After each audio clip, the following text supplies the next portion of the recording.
I welcome Dr. Nandita Shah and Ms. Shalmali Mukherjee. Dr. Shah, you are the founder of Sharan, an organization devoted to disease reversal through food and to building a culture of health. She believes that each one of us can be our own doctor. Nandita ji, you have helped patients reach their highest potential, not only in physical health, but also in the emotional and spiritual being. Her book, Reversing in 21 Days, has been a bestseller in the field of endocrinology. Dr. Shah is a recipient of Nari Shakti Award given by the Honorable President of India. This evening, we look forward to an engaging and empowering session with Nandita ji and Shalmali Mukherjee. Shalmali has graciously accepted to be in conversation with Dr. Shah. She is a culinary expert and Times of India food critic columnist. She is a brand strategist and is celebrating everything natural and organic. This afternoon, we will know that we should eat food that comes from a plant and not made by a food chain plant. Over to you. Dr. Shah and Bhavna, I request Bhavna to get them. Dr. Shah and Shalmali up on stage. I'm so excited to be here, and I'm going to start with a presentation just so that you have the basics in your mind so that then you can ask any questions that you may like to ask. And today's topic is the secret of reversing lifestyle diseases. Lifestyle diseases. There's no secret. If you change your lifestyle, right? But how to change and why to change, this is what we're going to talk about. And I do want to say a word about Sharan. It's the organization that I founded in 2015. And Sharan stands for Sanctuary for Health and Reconnection to Animals and Nature. Why reconnection to animals and nature?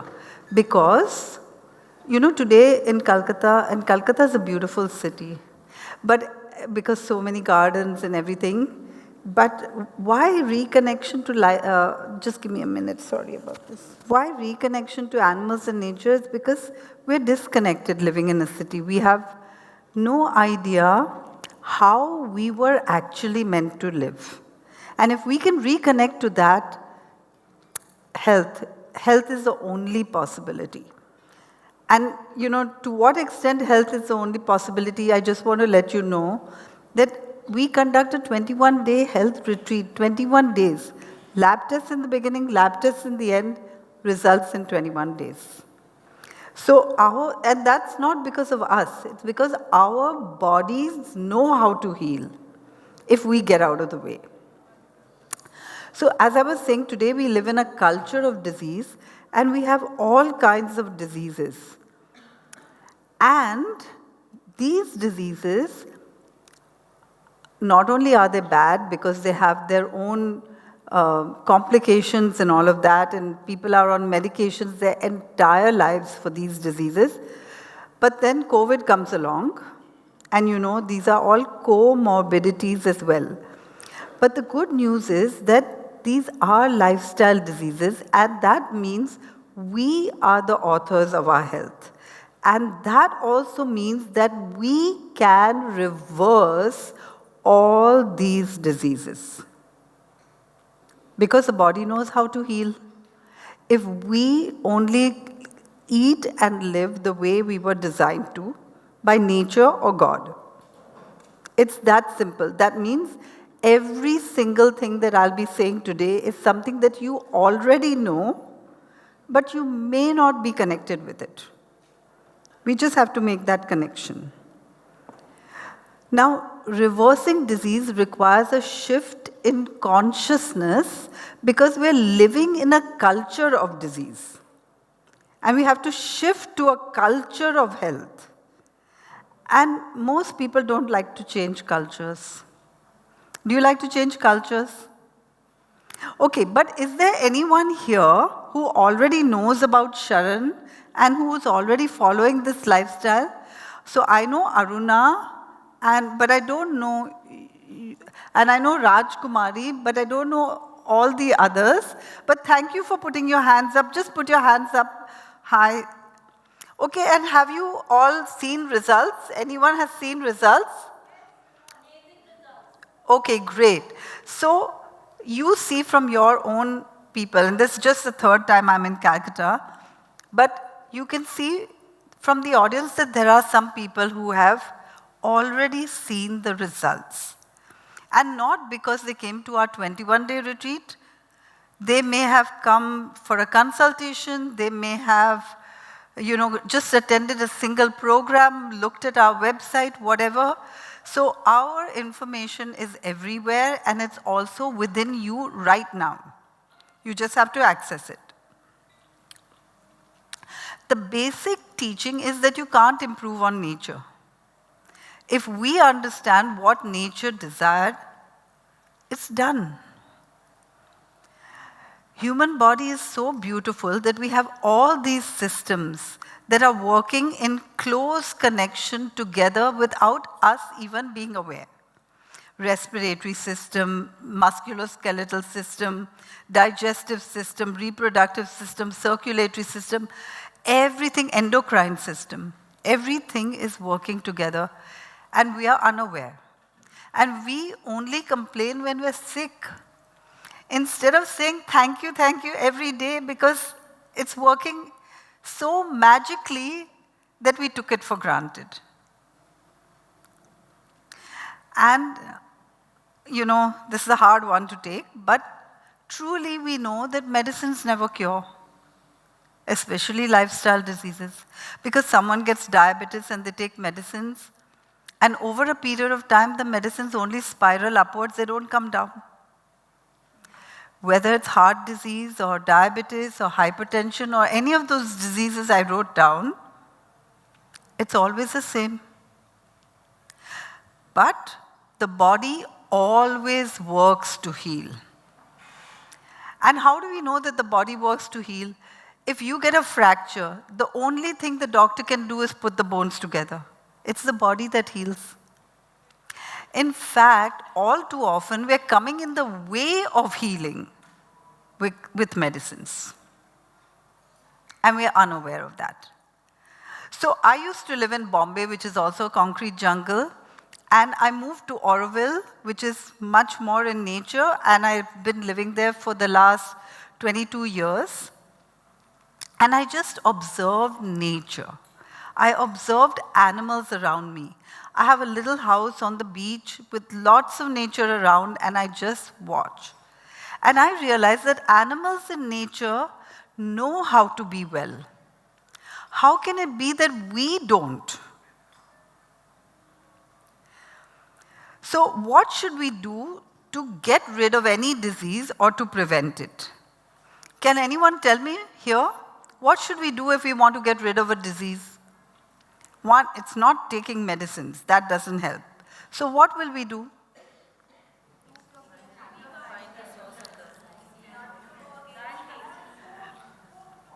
Okay, so lots of answers and I couldn't hear them all.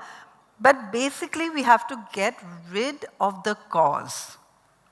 Now here you see a diagram of someone who got a foot injury because he stepped on glass. Obviously, his body has to be healthy, but the first thing we need to do is take away the glass, right? So whenever we have any problem, we have to think, what is the cause? For example, if someone has diabetes, they go to the doctor.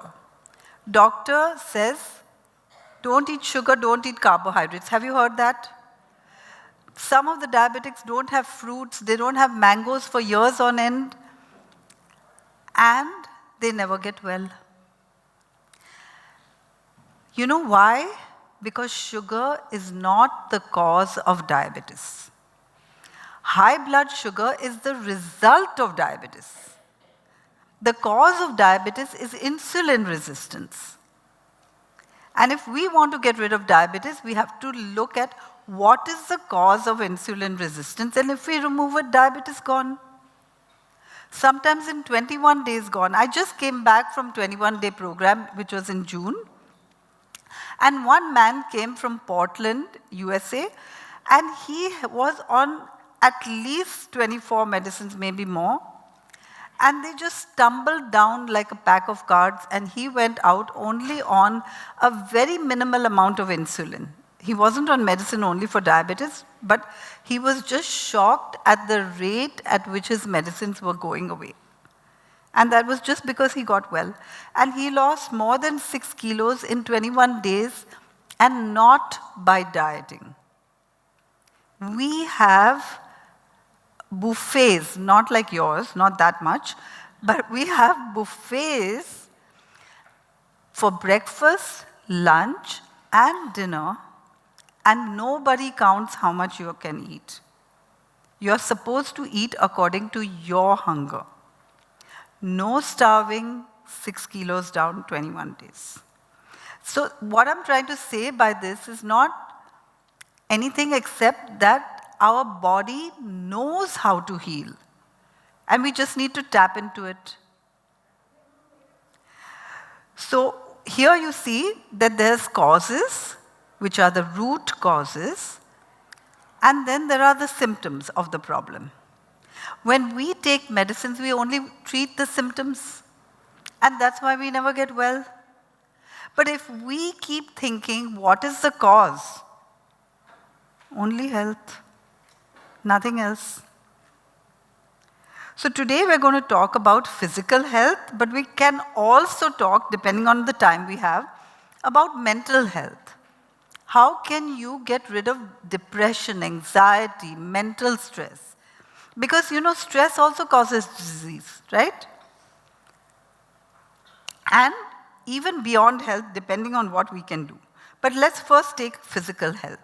And what is the logic of nutrition as medicine? Imagine, because we all know about animals and we don't know about ourselves, if you had a cow, you would feed it. What would you feed it? Grass. I can hear everybody say the same thing, that's good. And if you had a lion, what would you feed it? Meat. But when it comes to us, we have been brought up thinking that we are omnivores. We have been told that we are omnivores. But are we omnivores? So, how do we know what a cow should eat? Because a cow knows by its instincts, and we know because we watched cows. Same with lions, right? And even we have instincts, right? So let's take a look at our instincts right now. I told you all the knowledge is within us right now. So imagine if you were to go to a farm or an orchard and you see fruits and vegetables, what do you feel like doing? I could hear everybody. Same answer, plucking and eating, right? But if you see a chicken walk by, or a goat, or a cow, does your mouth water? Seriously? Any non-vegetarians here? Right. Does your mouth water if you're non-vegetarian? No. See, now you already know what nature or God designed for us, right? Who would salivate if a chicken walked by? Maybe a dog or a fox. Chicken is dog food and we're eating it left, right, and center. Now, when we do this, it's like taking a car that runs on petrol and putting in diesel. After a while, you're going to have problems, right? And that's exactly what's happening over here.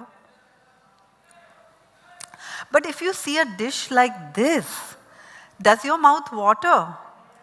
And maybe yes. And why does your mouth water, Because of conditioning. Because we have been taught to have it, because it's our culture. So we eat these things. Imagine if you see green fields of wheat or rice. Does your mouth water? No, but wheat and rice are front and center in our diet these days. Why our mouth doesn't water? Because we can't eat these raw. And all the animals on the planet eat their food raw. but we can't eat these. So it's not our food, but we're eating it, so it's like putting diesel in a car that runs on petrol. Now, whose mouth would water if they saw fields of wheat and rice? Cows. So now we're eating dog food, cow food. I mean, no wonder we are sick, right? So the best food for us is the food that instinctively we are attracted to.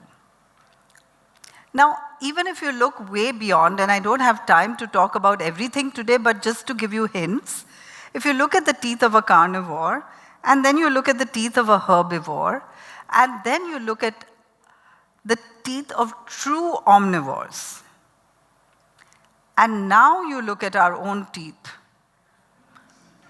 we're not there. So, we have made that mistake that has got repeated in our culture, and now we're sick. And many vegetarians here, and vegetarians and non-vegetarians get the same diseases, don't they? Diabetes, hypertension, heart disease, obesity, cancer, everything is the same. And that's because milk and meat have the same properties: high protein, high fat, and no fiber. Right? But milk is the food that every baby has from its mother, and every baby has only when it's young. If you see all the animals, no animal drinks another animal's milk. That means pigs don't drink goat's milk, monkeys don't drink elephant's milk. We are the only species that drinks another animal's milk. And if you look at the baby loves its mother's milk, doesn't want to leave mother's milk. But when you first give cow's milk, does any baby appreciate? So we know the answers, as I told you, but we are doing something different because of our culture. And we are being manipulated by advertisement. You know, when you see advertisements, you feel like having those things. And I always say that advertisements cost a lot. Have you seen that advertisements cost a lot? Nobody will advertise something which is in our instincts. So it's very simple to know what to eat and what not to eat. If it's advertised, don't eat that. Simple. Right? Have you seen that milk, eggs, chicken, everything is advertised? But have you seen advertisements for apples and oranges, carrots and cucumbers? Never happens. Right? So the food that's most suitable to us, we already know, we just have to go for it. And I can tell what you're thinking right now. It's a feeling of deprivation. Like, how am I going to do without my rice and my fish or my wheat, chapatis or whatever, right? Milk, oh God. What will I do for tea and what will I do for curds and all that? And of course, Calcutta is known for its milk sweets. So, that's why we have a menu there which, fingers crossed, is going to be completely plant-based, so that you can see that there are a lot of things that you can eat. The other thing is that ideally it should be whole food. You know, when we refine foods, we don't get much nutrients out of them. Like oil has no nutrients, sugar has no nutrients, white rice has no nutrients, white flour has no nutrients. Maximum nutrients of anything is just under the skin. So even if we peel all our vegetables, we're losing too many nutrients. And nutrients are the spare parts for healing. So I always say eat like a monkey. That means eat the foods which a monkey would eat in the way that it would eat. Like if a monkey were to eat a watermelon, it would eat like this. And it means peel your bananas, but don't peel your apples. Right? And the last important thing is that we are the only species that sprays our food with poison so that other animals don't eat it. And then we eat it. And that's why organic is so very important. If we can eat only organic food, we're not putting poison in our body every single day. And high quality spare parts are better than any medicine because we need high quality nutrients to heal. So once we've got all this going, body heals. That's all, nothing more. And you know, when we are working with diabetics at the 21 day, there's no restriction on fruit because sugar is anyway not the cause of diabetes. And if you were to go to a farm or an orchard and you see fruits and vegetables, what will you pick first? Fruits. So ideally, we should have fruits every single day, and some of us don't have fruits at all. And we're instinctively attracted to colors, and manufacturers know this. So sometimes when you see all this, you feel like taking one of each, and that's the problem. So, in summary, what I recommend is only plant-based foods, only whole foods, and organic as far as possible. And 2 important supplements should be checked if they are low, vitamin D and vitamin B12. And if they are low, they need to be supplemented. And that's it. That's basically all the important things that I have to say about why and how for physical health. Now, there's a little bit that I could share with you on emotional health and also beyond. But Nandita ji, thank you very much for a basic talk. You know, you talked to our hearts, I think. All of us, you know, kind of related to everything that you said.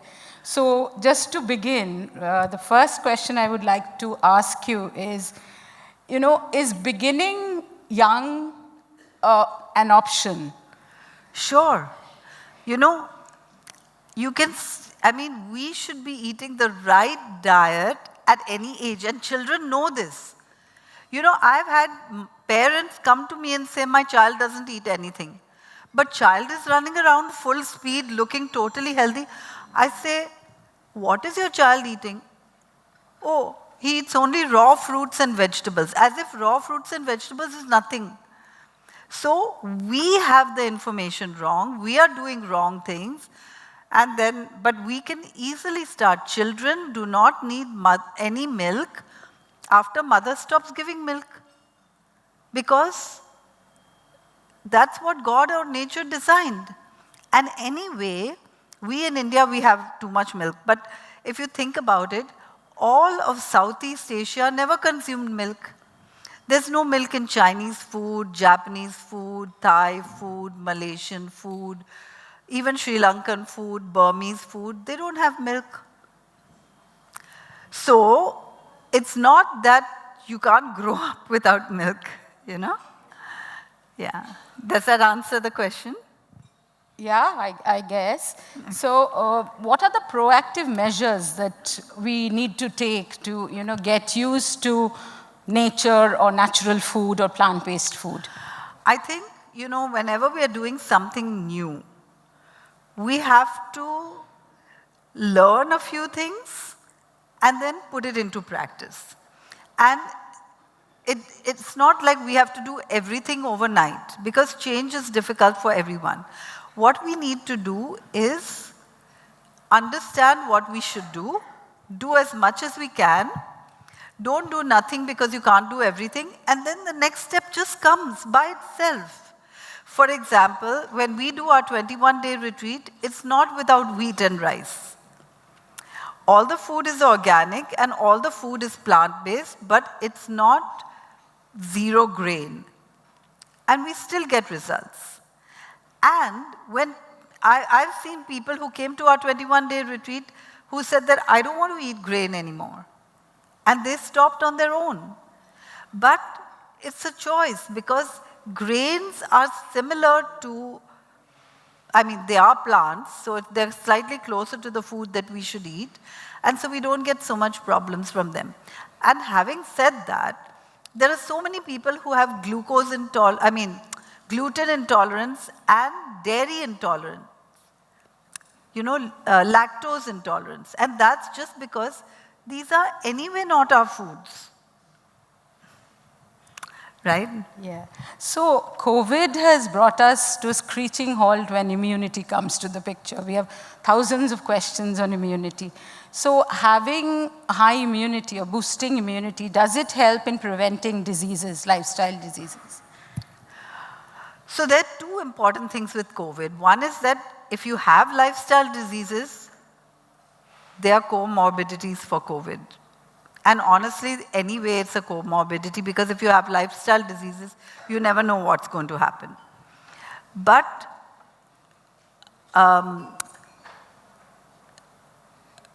anyway, we should improve our immunity because today we have COVID, now there's monkeypox, swine flu, and bird flu, and everything's going on.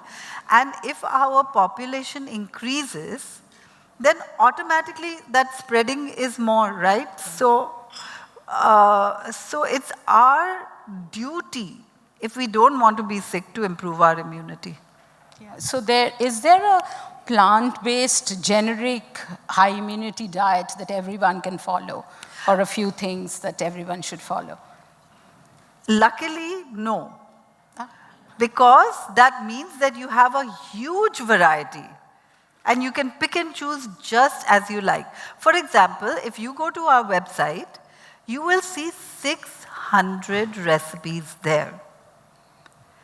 Right? And if you see the recipe book outside, then there's 70 plus recipes just in that book. So I have to say that you won't be eating something very different from what you're used to. Because almost anything can be made without using the standard ingredients. Like, for example, we make ice cream, we make pizzas with cheese, but we use plant-based cheese. And we make all kinds of desserts and even rasgulla. And I mean, we just have a healthy version of everything. Right. Which brings me to the question of diets. How do I know what diet is good for me and my body? True. And so that's a question that anyone can ask. Because someone goes to naturopathy and they get a diet, and somebody follows ketogenic diet. And so there are different kinds of diets. And here I want to say that this is not a diet. Because this is what we were meant to have by nature or God. How can you possibly go wrong? Right? So we have only two rules. Eat when hungry, drink when thirsty. Nothing more. It's that simple, and that's the rules that we were born with. Like a baby cries when it's hungry, right? So that makes me think, are diets actually habitual? Can we reorganize our lives around these kind of food habits anytime, at any age? So I think you can, but remember that when you go back into society, they are pulling you back to the usual culture of disease. And therefore, for those people who don't have the willpower or feel they can't do it or whatever, for them we have programs like the 21-day retreat. Because it takes 21 days to change a habit. Now, I told you, I just came back from June 21-day program, and we have a WhatsApp group, and those people are posting their recipes. They're saying, I did this, I tried this new millet, I never knew about this. And it's so amazing to see that, we haven't given them a fixed plan. So they're learning so many new things and sharing with each other. But the common piff which comes out of this is, once I do the program and get back home, it's a large family or a joint family, Right. and we have different age groups of children and grandparents, and all coming from the same kitchen. So how do we kind of maintain a balance and get to this? And so, I want to tell you a story. I was in Ireland and I did a seminar, and this person came to my seminar because she had been pushed by her sister, who was also a homeopath in Germany. So she had pushed her sister into my seminar, and at the end of the seminar, that lady told me, my husband dropped me here, but he was sitting in the pub. It was a whole day seminar. He was sitting in the pub all day, and their regular food was potatoes, meat, and alcohol. Beer, maybe, I don't know. Alcohol. And both of them were huge, like overweight, and both of them had heart disease. And so she said, I would like to do it, but how can I do it? My husband wants to eat that food. So I said, look, now it's a question of life and death. If he jumps into the well, do you want to do that? So she looked at me, wasn't really sure, but she went home. And on the way, they had a long drive, and on the way, they stopped at a restaurant, and she ordered lasagna. And she saw the fat ooze out of the lasagna, and she looked at her husband and said, do you mind if I try this for 3 months? And I had already told her that, you just say to your spouse or any family member, will you support me if I try this for 3 months? What will they say if you say that to them? They say, sure. As long as I don't have to do it, you can do whatever you want. How do they care what you eat, right? So, and especially all of you are ladies. So, as long as they are getting what they want, you can eat whatever you want, right? So she went home and started cooking one dish for her husband and one dish for her and her husband, because obviously he could eat some vegetables as well. And this went on for some time, and her heart disease got better, her blood pressure got better, everything got better. And then one day he came and said, would you make for me mince and cabbage? I love your mince and cabbage. And she said yes, and she went to the butcher's shop, but she couldn't take it anymore. So she came home and made soy mince and cabbage. And then she put it into 2 pots and said, this is yours and this is mine.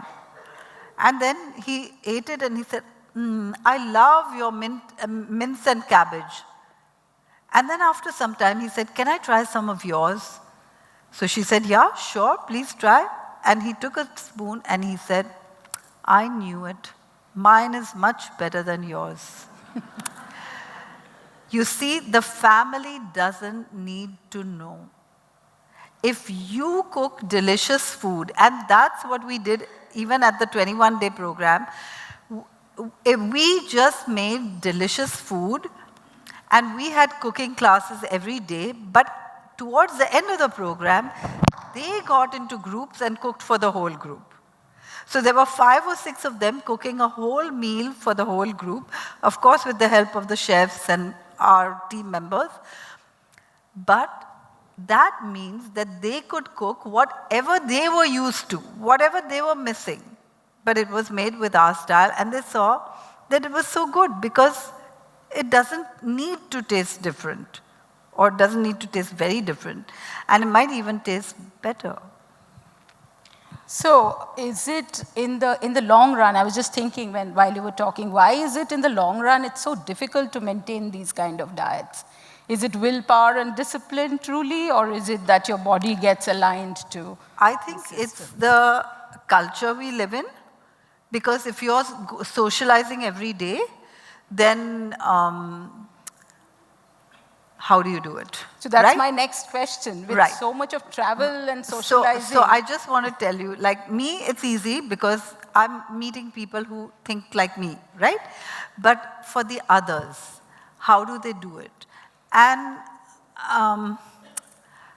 so initially it is difficult. I had a couple who were from Israel. And one of them has severe asthma and allergies, and the other one had heart disease, and it was severe. So they changed their diet because they wanted to get well. And when they went back, they used to meet their friends every Sunday. So what they did was they invited their friends to their house every Sunday, initially. And after some time, everybody, they said, we have a sangha they have a village in Israel, and they said, the whole village is our sangha because we are all doing it together, and they are also getting better, and they are also inviting now. So it's a matter of starting. You know, family is more difficult than friends. So before I go there, because you all are friends, right? invite some people up on the... Yeah, sure. Okay. So I met Aruna today and I met Rajkumari, but I invite anybody from this audience who has followed this and who got better. Could you come up and just share what changed and how you are? So please come up as soon as possible. Okay, great. So Rajkumari, and I want to tell you that Rajkumari was the person who introduced me to Calcutta for the first time. And that was when I forgot. 2008. 2008, wow. And she invited me for a flow session. So then I came back to Calcutta to do a seminar called Peace versus Pills, and she was there, right? So would you tell them what changed and what got better since then? And speak into the mic. Yeah, good evening, everyone. In 2008, when she came, I was lucky enough that she stayed over with me. So while eating, she used to always speak about, Israel and Germany and people following the vegan diet. And I used to wonder, oh my God, if they can do it, even I can do it. And I was like, that total milk person, vegetarian, but yes. So I said, let's try it. And I went ahead with it. And it's unbelievable. At that time, I can say 14 years back, I had this knee joint which was swelling.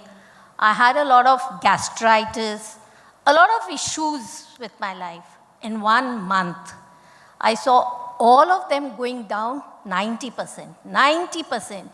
My knees were like totally fine. Gastritis was fine. My family also tried to follow it. So my husband left milk. But yes, he does have a little, but minimized. And I'm a vegan totally. Until date, 14 years. And as she said, wherever I go, everyone helps me out with my vegan diet. Even if I have my workshops, the master, the friends, all will create a vegan dish for me. And it's a done thing. Thank you, so Rajkumari, much. for sharing. And Aruna, would you like to share? And so Aruna, I know only because she took online consultations. So I'm meeting her for the first time. That's why I was so excited when I came to know that you're coming to LSG. And out of the excitement, I'm really happy to share. I mean, most of you know me. We keep meeting here, and so many close friends of mine are there. Do you find any difference in me, my friends? What difference? Tell me what you keep telling me. Yeah, say, Renuka, say, Suksham.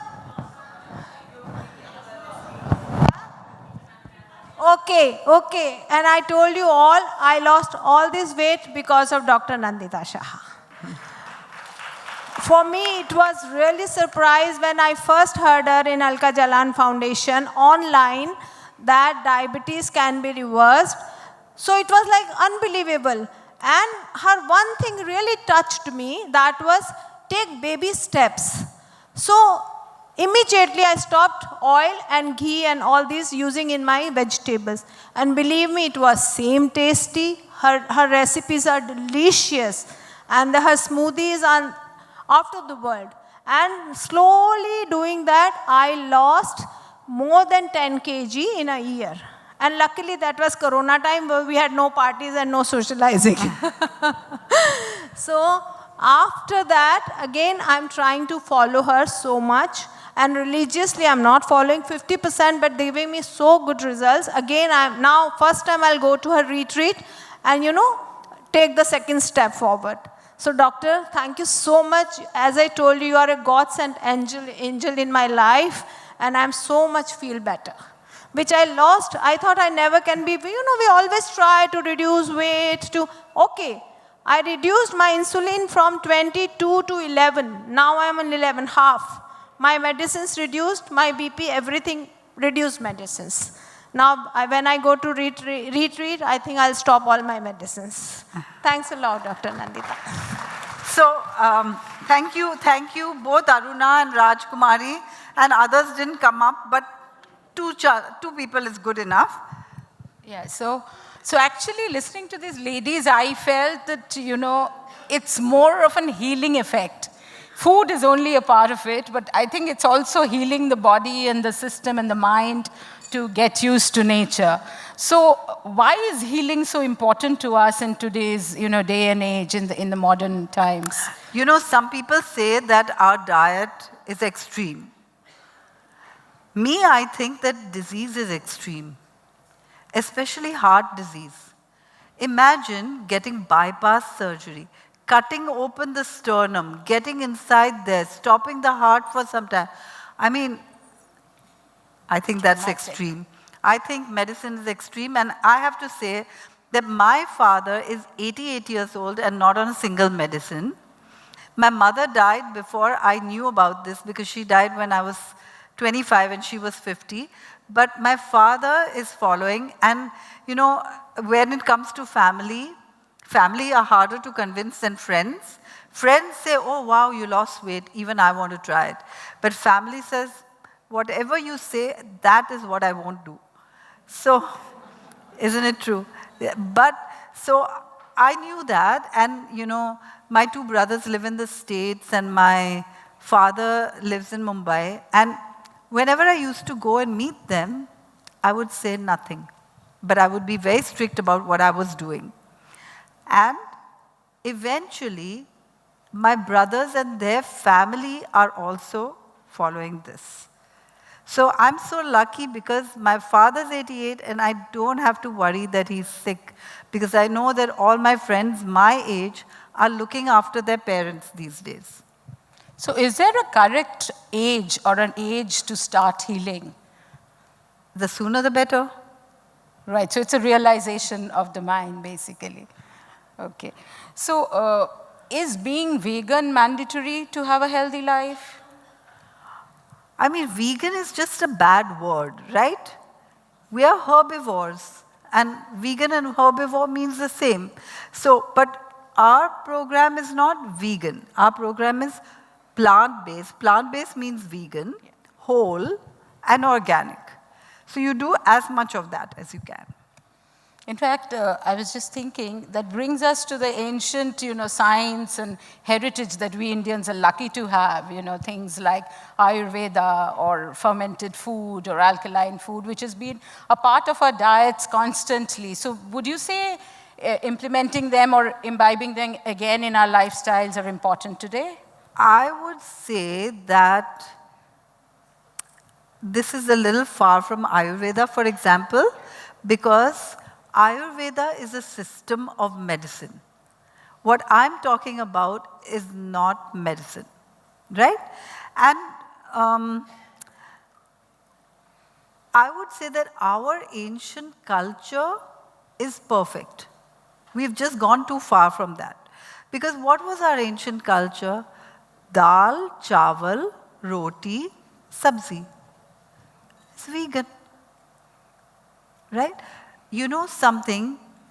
The British brought a dairy, organized dairy sector to India.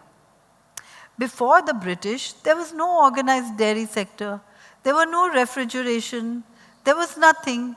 Without refrigeration, how much dairy can you consume? So when I was younger, I used to teach in Europe. And friends my age used to tell me that when we were young, we'd have fish on Fridays and meat on Sundays, and that was it. I know that when I used to go to hotels in Europe, there would be something called a continental breakfast, which would be bread rolls and butter and jam and tea and coffee, and that was it. Sometimes some fruit. Now, those same hotels have all kinds of cold cuts, all kinds of sausages, all kinds of yogurts, all kinds of eggs, all kinds of breads, and so on and so forth. That means automatically everyone will get sick if you start the morning so bad. And recently, like not too recently, let's say 3-4 years ago, I went back to Europe and I was in a hotel in Utrecht, and I saw they had lots of vegan options. I was impressed. They had all kinds of salads, a huge salad bar, all kinds of fruits. I mean, things are changing pretty fast. Starbucks has vegan options, and what do you call it? McDonald's serves vegan options. And if you go to London, Pret has whole vegan and vegetarian. Pret, the whole shop is vegan and vegetarian. So things are changing. I mean, I was in London pretty recently, and well, before the pandemic, and at the airport, where I could never find anything to eat for so many years, every single restaurant had labeled vegan options. That's how fast the world is changing. So don't get left behind. So basically, you know, coming back to our ladies study group, it's a women group. So coming back to women, it's very important for us to understand at what age we should, you know, start healing or start this kind of a life journey. So do you think, is there a right time, or how do we realize that? See, I'll tell you what, we're all women. And you know, the most common disease today is hormonal problems. What are they? Hypothyroidism, PCOD, infertility. India was a country of overfertility. Do you have infertility in Calcutta? Yes. See, now left, right, and center, right? And then PCOD, and then prostate, okay, that's men, but prostate enlargement, and breast cancer, and prostate cancer, and ovarian cancer, and menopausal problems, and premature puberty, and I can go on. We have hormonal problems. And all our hormones are orchestrated by the pituitary gland. It's a gland at the back of the brain. And if one hormone goes out of balance, all the hormones go out of balance. And that's why even diabetes is a hormonal problem. Insulin is a hormone. And that's why when we consume meat and dairy, then we are getting the hormones of the animals. Our hormones go out of balance, and we are having problems. All this can be set straight, and we're setting it straight every day. Yeah, but you know, on a regular day-to-day life, it's very difficult for today's day and age. Women are so busy and strained to understand what to have, actually. Shall I tell you, I've been vegetarian my entire life. And are there other people here who are vegetarian? Anyone? Put up your hand, lots of them. Okay, so when you travel abroad, can you remain vegetarian? Why? Because mindset is on vegetarian. So you don't even see the chicken on the menu, right? If you just have to change the mindset to our food, that's it. That's all. Minute you have this mindset, job done. I think that's a great lesson. I think it's all in ourselves, our head, and we just need to open ourselves to the idea. With that, I would like to open the floor for questions from the audience. I'm sure you're waiting to ask a lot of questions to her. Yes, Rita.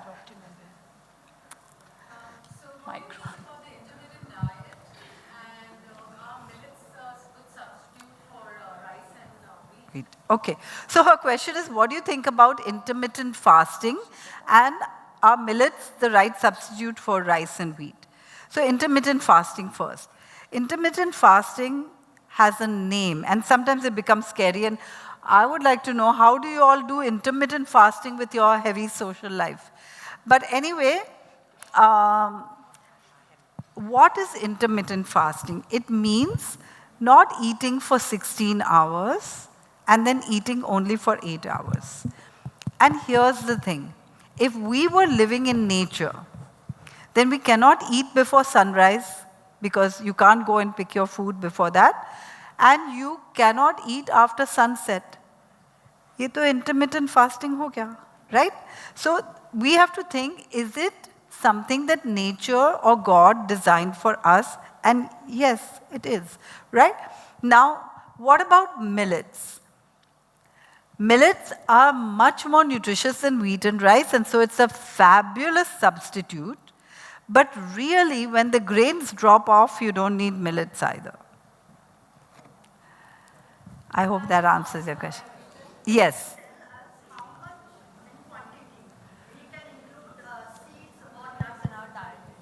Okay, so her question is how much seeds and nuts can you include? And look, I told you that the answer is within you, so you just have to access it. So even if I'm gone and the question comes up, you should be able to answer it. So I'm going to answer it for you, right? Nuts.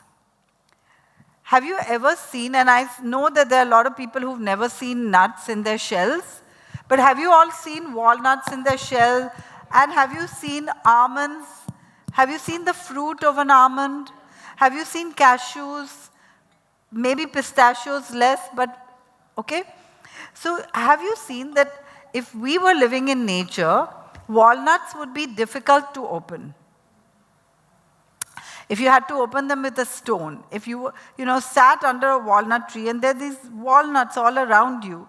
I was in Greece once, I saw all these walnuts. But if you have to open them with a stone, how many walnuts will you eat? 3, 4, 5, right? So we have to think, what did nature expect us to do? Because right now, we can go to a supermarket and get a big bag and then, nuts are addictive and you don't stop, right? So that's the thing about nuts. Now, seeds are a little different. Seeds we can eat as much as we like, Seeds, we have sesame, we have pumpkin seeds, we have melon seeds or cucumber seeds or sunflower seeds or, truly, even wheat and rice are seeds, But we can eat any of the seeds that we can eat raw as much as we like because they're easier to open. Walnuts are difficult to open. Almonds are much more difficult to open. Cashew nuts are even more difficult to open. Are you following? That means God hasn't made it for us. Therefore, we allow no more than 10 nuts a day.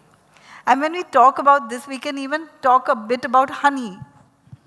If you see a beehive, will your mouth water? That's what I'm saying. All the answers are within you.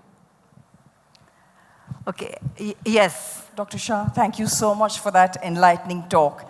I have 2 questions.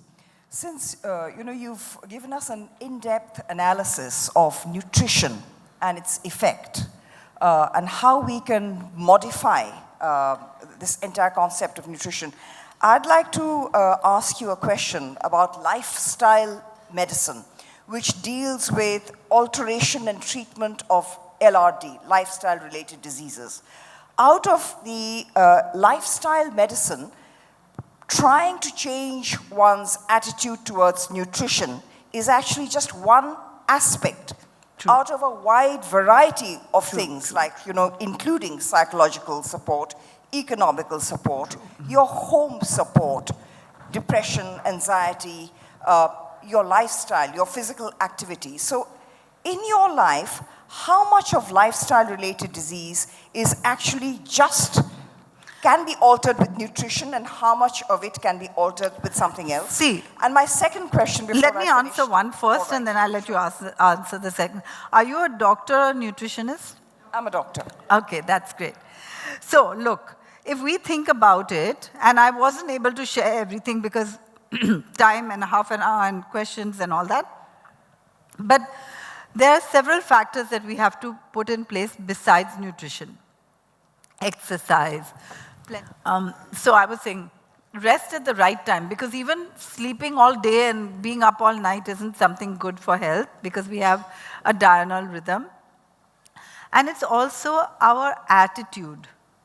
We need to have an attitude which is, like some people are, and may have a lot of negative attitude, right? So that's not very conducive to healing.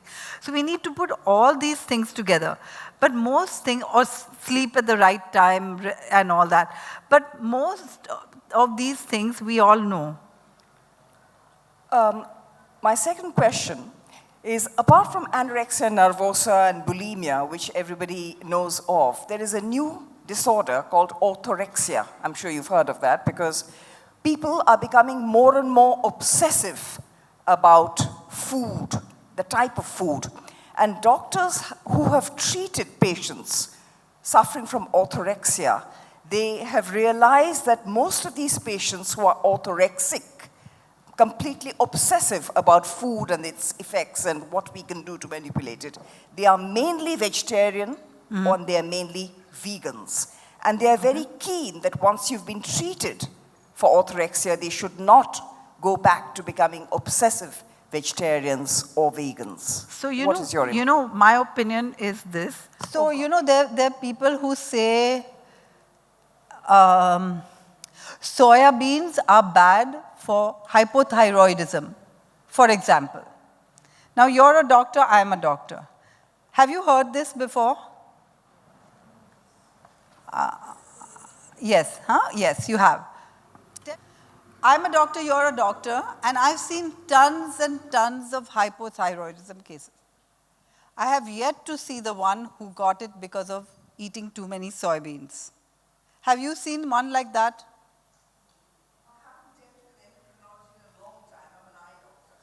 Okay. I'm just saying, like I'm like a general doctor, I'm seeing them left, right, and center. I haven't seen one who got it because of soy or cabbage or any such thing. So there are a lot of things that are told, but we have to check whether it's true or not. And I have yet to see some of those cases that I told them to become vegan and they went into this kind of problem. Sorry, I haven't seen that. So I would be relaxed on that. Would you had another question or have I answered both of yours? Oh, thank you for that. If anyone wants to get rid of something and you're really willing to do it, take a consultation and see what happens. Why not? Because I worked as a homeopath. I got amazing results. I taught all over the world. But when I saw that something goes even better than that, I changed. And you're an you said you're an ophthalmologist, right? I just want to tell you that, there's this ophthalmologist in Mumbai who changed, and so many of his patients, because, many of the cases in ophthalmology are because of diabetes as well. So many of his patients got better as well, that he refers so many patients to us while he was talking about it. So we have a whole team of ophthalmologists who send patients to us because so many patients got better. I'm just saying. Could I just ask a question? Yes. So if I don't turn into a vegetarian, I can't discover this world where I'm going to be perfectly healthy. Is that what you're saying? If you don't turn into a vegetarian, and I'm not even talking about vegetarianism, but Okay, if you I can intervene. you can definitely not see what is the result of a plant-based diet if you don't try it. That's all.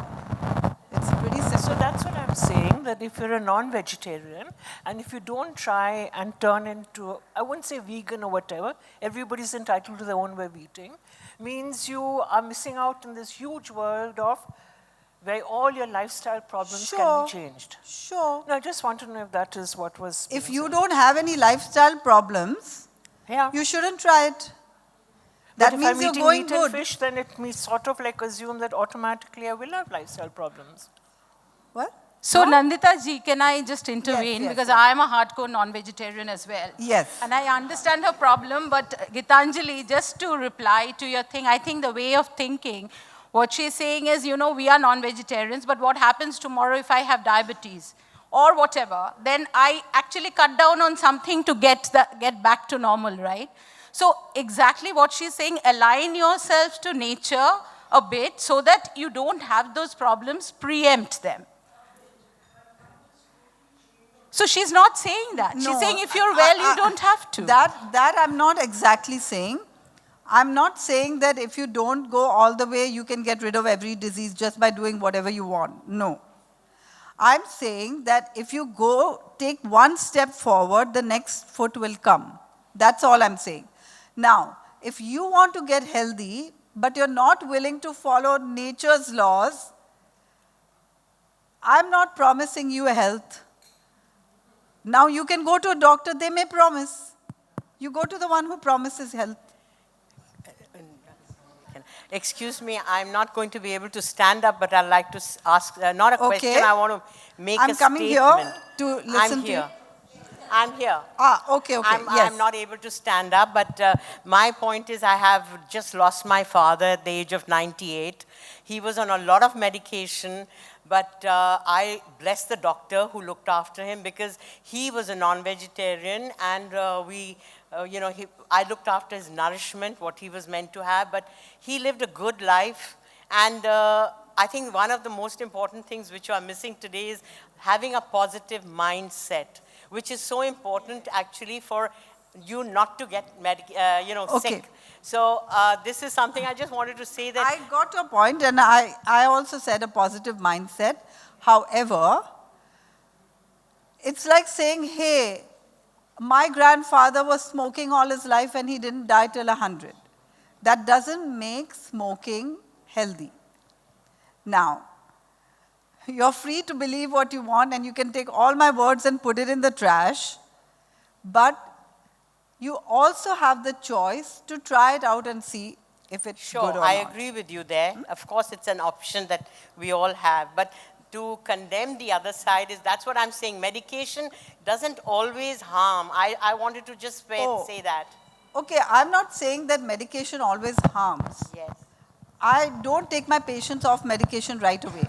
However, everybody should see the side effects of the medications they're taking before they take it. And I've seen a lot of people who are diabetic and who have been given sulfonylureas, which eventually burn out their pancreas. Okay. I've seen a lot of people who are hypertensive and who have been given medicines that eventually cause kidney disease. Okay. And I don't want to say that medicine is the best thing in the world. I do want to say that the very best that we can do for our health is to live in a way that nature or God designed for us. Sure. That's all. Fair enough. Thank you. Good evening. Can I ask a question? Thank you. Okay. Does a plant-based diet give us all the proteins that we need? Okay, thank you for that question. Does a plant-based diet give us all the proteins that we need? And obviously we think, oh my God, where will I get the proteins? So I want to ask you, how many of you know somebody with protein deficiency? Please put up your hand. Actually, protein deficiency has a name.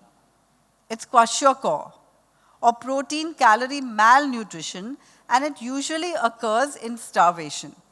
And the reason it doesn't occur outside starvation is because if you have enough calories, and naturally calories come with protein, that means there's not a single nutrient in the world, whole nutrient, which doesn't have protein. That means all the fruits, all the vegetables, all have protein because DNA and RNA are protein. You cannot escape protein when you eat a cell.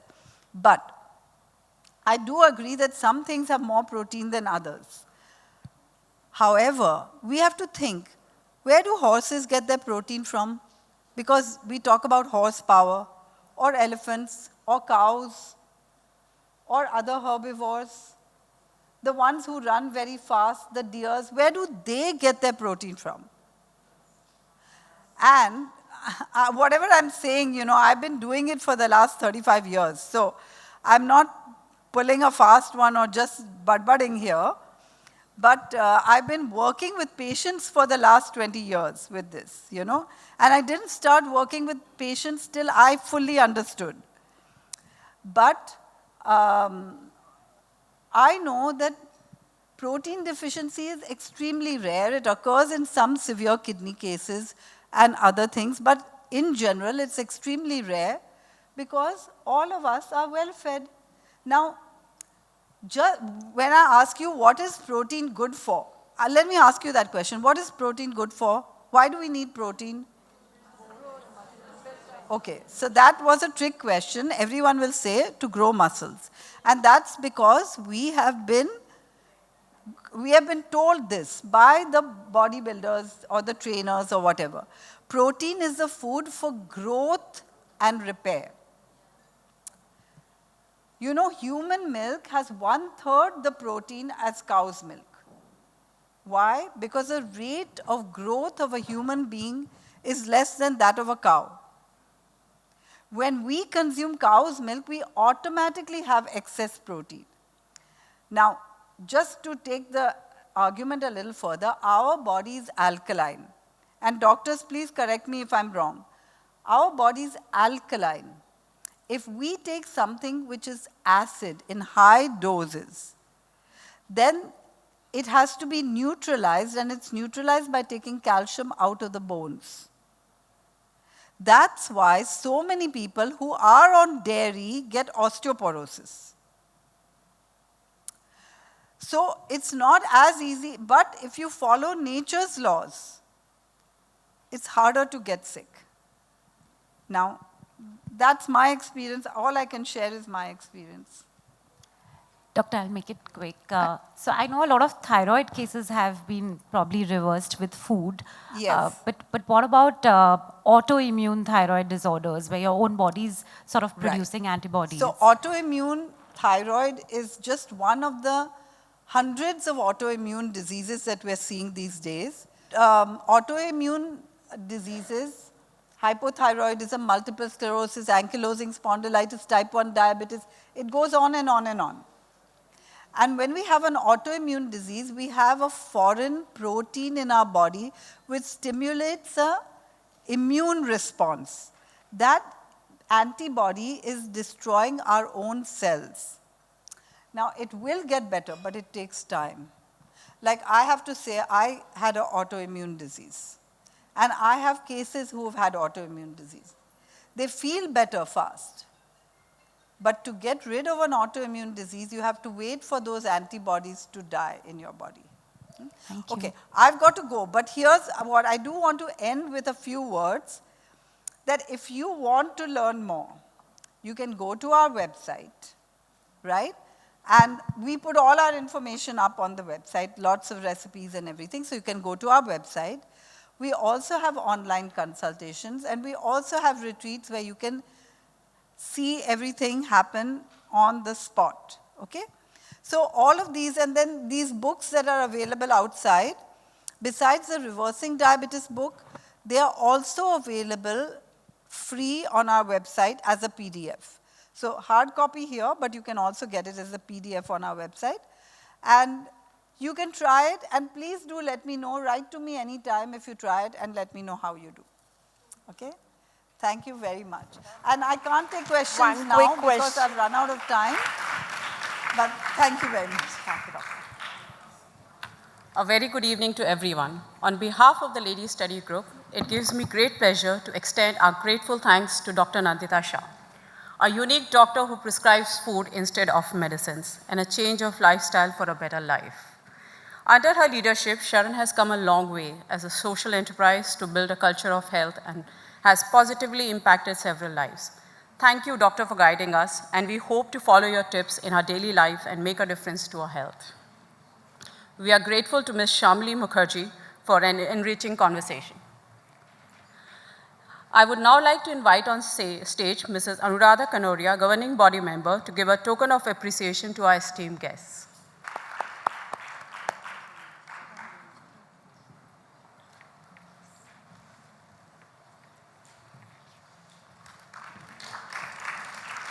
Thank you so much. Thank you for this thing.